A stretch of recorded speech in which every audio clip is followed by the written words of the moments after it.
pinili ko ang isda at ito ay, yan ang pinagpilihan. Hindi ko na pinakita sa inyo kung paano pinili. Pinili, baga tatagalin mo lang naman yung isda, yung laman ika nga sa pinaka isda, no. Yan, pinili ko na. Tapos ngayon mga kasama, ang aking ika ngang isda ay aking sasabawan. Alam nga naman, tapon mo yan, no. Oh, may laman pa, no. May laman pa. Ayan, at ipipili at pakikita ko sa inyo lahat, no. Okay, let's go. Laguna, tapos Siberia, Santo Tomas, Batangas, hindi malayo. So guys, yan ang isang isda natin ikang... Ano po yan, everyday na biyahe? Ito yung sasabawan natin, no? Lagyan lang natin ng kamatis, no? Ano, biyahe pa lang, pagod na. Ayan, ang ikang sasabaw natin. At ito yung isda natin pinilay. At hinanda ko na rin ang ikang ang itlog na lalagyan natin ng harina at pakikita ko sa inyo. Kung doon din naman mag-i-stay, sayang din ang ibabayad sa ano, parang apartment. Ni Mayora, no? Narinig siya. Pitpitin natin ng luya, no? Oh, sige sis, paalam na tayo. Mag-ano ka, i-promote mo yung ano, yung page mo, yung FB mo. Yan. Sibuyas. Oh, pakiyakap po si Ma'am Jen. Ma, dali pa. Jen Pagaspas. May himayor naman, may himayor ay nagla-live, no? Dahil ako naman ay nagpa-vlog, no? Yan. Thank you din po, Ma'am. Thank you din po, Ma'am Jen. Salamat po sa pagpasok sa aming live. Kuwang-kuwa ika nga ang ating boses, no? Yan. Ang kasama, no? Sibuyas na lang, no? Kaya mga kasama ang sibuyas, luya at kamatis, no? Siyempre, yuhulog lang natin yan dito, no?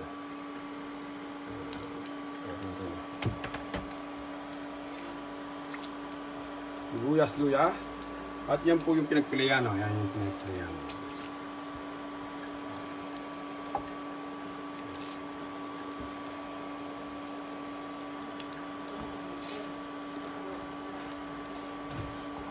Yan. Hayaan lang natin ikang kumuluyan at tayo ay panood na. Gawin natin ikang naman yung para sa piling. Mga kasama, ang ating ikang lalagay na paalat ay patis, no? Tandaan nyo pag sinigang patis, no? Huwag mawawala ang patis, no? Wala lang natin yan, no? At balikan natin mamaya, no? Ito yung dalawang itlog, ikang, no? Lagyan natin ng harina.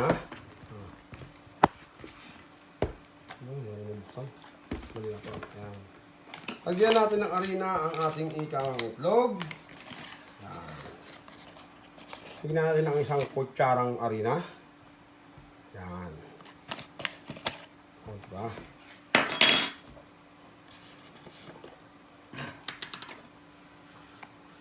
At konting paminta. Paminta. Konting asin. At ang ating ikang special. Konti lang, no? Huwag yung dumihan, no? Yan. Tapos ngayon, scramble natin, mga kasama, no?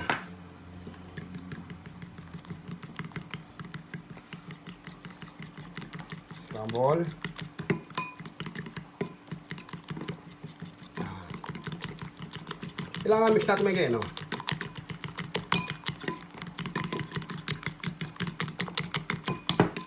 Wala po tayong fried, yung fried ano? Crispy fried. Ang ating ikang ginawa ay mano-mano sa ikang harina. Kaya nilagyan natin ng lasa, no? Kasi yung crispy fries ay meron na full lasa yun, no? Ito po ay baga masasabi kong talagang kailangan ay baga kayo ang magtitimpla kung gaano kaalat at gaano ikang ano. Siyempre kailangan, yan. Ngayon, habang ikang ganyan, no? Alam nyo, no? Malagnaw pa, no? Lagyan nyo pa ng konting harina, no? Baga wag dahan-dahan. Yung biglayin, no? Kasi namumuhin. Ayan. Alam niyo naman baga medyo malapot, no? May dating na ikang ano. Ayan, no? Nakita niyo ikang ganyan, no? Bago daw po ikang nyo ilulubog ang isda pagka ikang piprituin na. Ayan. Ito po ay isang pamamaraan lamang po ng ikang mga mami para ikang ang inyong anak ay baga hindi laging karne, no? Hindi laging ikang manok o baboy, no? Pwede, pero ito po ay mas maganda rin ika nga kung kayo ay sa manok, no? Ayan, no? Mas madikit po ang harina, no? Yan. At ngayon po ay tayo ay mag-iintay-intay lang ang oras at nakasalang po ang ating ikang ulo ng isda, nakabutinik na pinikunan ng pilay. At ang ating susunod, no? Okay. Mga kasama, nakakita ako ng kangkong sa rep, no? May kangkong sa rep, no? Yan. Inubot-butan ko at yung ating ikang ulo ng isda ay napilay, no? Yung pilay isda, no? Pagka nakakita ko ng kangkong, di lagyan ng kangkong, no? Pagka, para mas ma-sunsyan no? Alam niyo naman, pagka itong kangkong ay napaka-daling kunin sa Pilipinas, lalo ikaw ay nasa probinsya, no, mga kasama. Pagka tamang diskarte lang, no? Tamang diskarte at talagang magiging masustansya po ang ulam ng inyong pamilya. Dahil tayo ay may nakitang kangkong sa rep, no? Nandito po ako sa Paris, France, kung kangkong ang hanapin mo, mahirap po hanapin ang kangkong dito, mga kasama. Pero sa rep ay nakakita ko ng kangkong, no? Baga, hindi po agad ika nga makikita sa ika nga paligid ng Paris ang ika nga kangkong. Dahil tayo ay may kangkong sa rep, isinama na rin. O, ayan, ugasan natin, mga kasama. Ang kangkong po ay talagang inuugasang magaling, mga kasama. At ang ating pilay ay ayan, nakahanda na, pilay isda. At ang ating ikang inabing na bagong invento. Bagong invento ni mga ito, no? At ugasan natin ikang ang kangkong. Guys, ayan po, no? 3 beses natin ugasan. Ang pangatlong ugas ay hindi ko na pinakita para naman sa video ay medyo hindi mahaba, no? Ito ang ating niluluto, ang ulo ng isda na pinilay. Tignan natin, ayan. Nasa po, no? Yan po ay baga, kanina pa. Ngayon, hulog natin si kangkong, no? Hulog si kangkong, talagang yan. Panalo yan, no? Yan.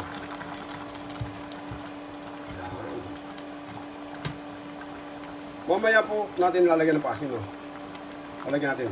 Baga, sa Pilipinas po ang tinatawag nun. Baga, parang tumatagal po ika nga lumambot ang kangkong pag nilagyan mo ng pasin, no? Ikay natin konten. Okay, takpan natin mga kasama, no?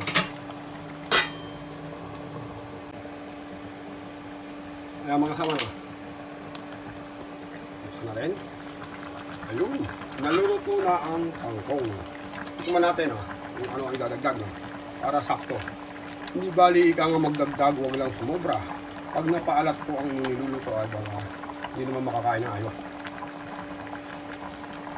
Ayun, paasim na lang talaga ang kulang, mga kasama, at panalo na, no? Ayan, nalagyan natin paasim. Hindi rin pwede ika nga sobra-sobra, no?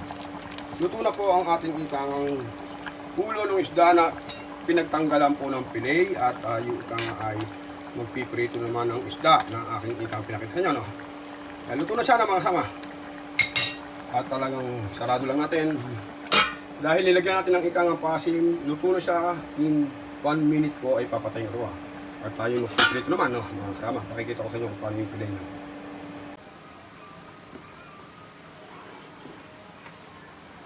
Mga kasama, ito ang pinilay ni isda, no? Ang pilay ng isda ay ayan. Ito. Nakikita yung pani mayore. Tayo yung pumihit na para hindi tayo pa mag-utos pa. Kaya mga kasama ang ating pinilay at iuhulog lang natin ang isda dito, no? Ayan. Mas kapit na kapit po ang ating ikang breadings na ginamit, no? Ayan. Ito po ay ipipirituhin lamang po, no? Ayan. Balik rin natin, no? Kaysa po ang arena ika nga ay ano, patigisin natin, no? Patigisin natin at talagang maraming ika nga kumapit, no? Yan. Yan. At ang ating isda ay basta gulong-gulong lang. Gulong-gulong lang. Yan. Gulong-gulong lang. At yan. At syempre, ihanda natin ang ano, ang pagpipirituhan. Yan. Ganyan lang lahat, no? Ito na po ang huli nating ika nga pinaiikot sa ginawa natin ready mix, no? Yan. Meron po ay baga inilalagay pa sa ano, no? Sabihin natin na sa may dry, no? Okay na yan, masyado naman ikang stored, no? Tayo naman okay naman lagi, Yan. At yan na po ang ating ikang ready na pipirituhin na natin, no? Nababara na natin ang ikang lahat, no? Yan. Yan po ang kalabasan, mga kasama. Okay, punta tayo sa pipirituhan. Kita niyo walang masyadong natira, no? Yan lang. 2 itlog at isang ang arena at nilagyan ko konting paminta at konting asin. At ang huwag nyo kalilimutan din lagyan ng asin ang isda, no? Kapala, konting-konti lang. Baka naman umalat, no? So tayo sa pirituhan, no? Tama. At ang ating ikangang niluluto ay luto na yun, no? Initay lang natin ikangang ang kangkong, no? Mga kasama, luto na yan. At ang spring onion ay spring onion para sa finishing. Yan. Spring onion. Ang spring onion po ay matamis. Mga kasama, ayan. Luto na ang ating ulo ng isda at talagang okay na. Hinanda ko ng pagpipirituhan. Ayan natin dyan. Okay. Mahulog pa. Ilatag natin dito ang ating ikangang luto ng isda. Yun po ay yung pinagpilian, no? Ayan. Ilagay natin ang pagpipirituhan. Sabi ko sa inyo, baga, ang inyong pagpipirituhan dapat ay ano, baga malukong o maliit. Para naman kung gantong kalaki ang ikangang gagamitin mong kawali, napakatakaw sa space na ikangang matika. Kaya kailangan po ay ganyan lang. Ayan. Ganyan lang po ikangang kaliit. Kung merong ikangang maraming mantika, eh di lakihan nyo, mas magaling, no? Bukhang ko ang mantikaan. Yon. At ito ang ating mantika at tatapoy. Bago nyo ilagay ang ating mantika ay siguraduhin yung talagang mainit na ang ating mantika. Pinuha ko na ang ating nilulutuin at mainit na. Ilagay natin ang mantika. Ang mantika po ay kailangan medyo madami dahil kailangan po ay medyo lubog ang isda, no, mga kasama. Sabi ko sa inyo, medyo lubog, no. Huwag nyo ikangang titipirin sa mantika at baka sumablay kayo, mga kasama. Kailangan po maganda ang mantika ay talagang panalo. At ito na po ang ating ikangang binilagyan. Pinagsabay-sabay ko na, no. Kasi mabilis po yan, mabilis. At wala na pong tinik to, ha, mga kasama. Wala nang tinik. Talagang wala nang tinik at kung natin mas magandang pangipit. Mano. Kailangan mainit talaga mantika, mga kasama.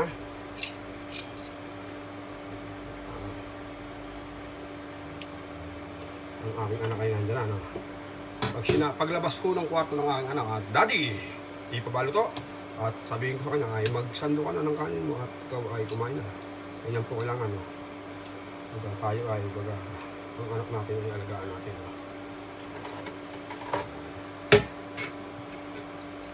Dapat nga buong-buo tayo, eh. Nalagyan ko lang ng pare, kaya natutuloy yung okay, try natin hulog ang isa, mga kasama, at talagang tignan natin ang kalalabasan, no. Yun.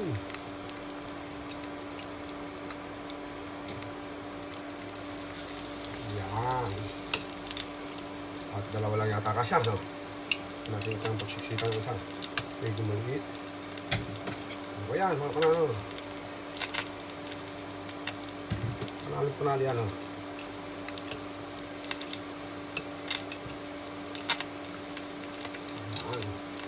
Nakita nyo ay napakaganda na pili natin. Baka sunod na nga. Di ba mga kasama? Ang tingin ng bata dyan ay fried chicken yan. Hindi mo sasabihin isda yan sa paningin ng bata. Yun ang importante. Look nice, no? Hindi mawawala ang look nice. Kailangan may look nice lagi, no? Kaya sila sabi ko nyo, no? Look nice. Kaya nga sabi ko sa inyo, baga mabilis lang yan at talagang sabi ko nga, pili lang yan. Baga nandun yan, no? Look nice ang kailangan. Wag na wala ang look nice, baga hindi interesado ang anak nyong kainin. Kailangan po ay kaaya-ayang tignan at talagang maganda sa paningin ng mga bata. Kung ayaw nyo ikangang pulutin, wala rin problema. Ito po isang aking ikangang ipinapasang kaalaman para sa mga mami na ating mga kasama at mga kababayan. Look nice ang lagi, no?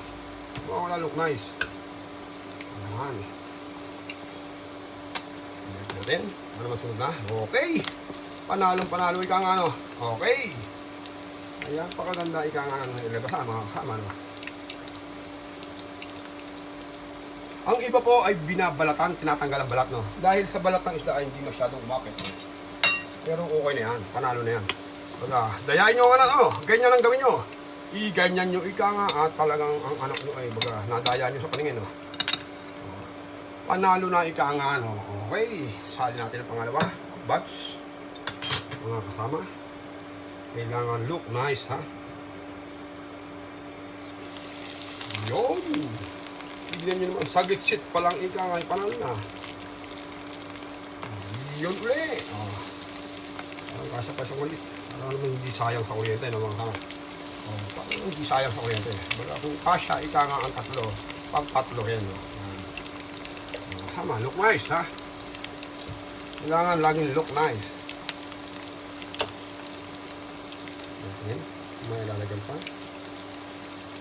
Dahil may mga sauce pa rito, ha? Kaya di, ano natin, para magandang tingnan. Mga kasama, ito po ay ginagawa ko para sa mga mami na ika nga nahihirapan sa mga pakainin ang kanilang anak. Ang kanilang anak ika nga ay laging gusto manok o karne. Ngayon, andyan ika nga wala nang tinikya mga kasama. Ang piling ng anak nyo ay baka, o manok. Ang piling ng anak nyo, ayan. Mag-ingat kayo sa pagpihit ng mga kasama, baka mapilasikan pa kayo. Ayan. Iwasan nyo ika nga ma-aksidente at ang ating ika nga katawan ay yan ang ating ika nga laging pinaka-importante. Ang kalusugan natin ay talagang huwag natin pagandayaan. Ako po lalo po dito sa bansang to ay talagang ang puhunan ng aming mga kababayan dito ay talagang tatlo lang dapat, no? Medyo siksikan na tatlo, no? Pero to ay kasi siguro ito po. Ayan po mga kasama ang ating ika nga fish fillet with mayordomo. Discarding tama lamang po. Discarding tama, discarding happy para sa mga kababayan, no? At tayo ika nga pagkatapos niyan, meron pa tayong menu. Meron pa tayong menu at talagang sabi ko sa inyo, ang ating menu ay panalo rin, no? Ayan, ang ating fish fillet. Hanguin na natin. O, ano nyo, panalo ika nga. Sasabihin ba ng anak nyo na iyan ay isda? Hindi po ika nga. Look nice lagi, ha? Mga kasama, look nice. O, sasabihin ba ng inyong ano bang isdang ganyan, ika nga? Sa paningin pa lang ay nadaya na ang inyong panangin, ang inyong anak, no? Okay. Tapos na po ang ating fish fillet with mayordomo, tamang diskarte lamang, no? O, ayan po, no? Ayan po ang ikang fish fillet at ang ating isusunod ay ang ating oven ribs na tamang diskarte rin, no? Okay, panalo po mga kasama.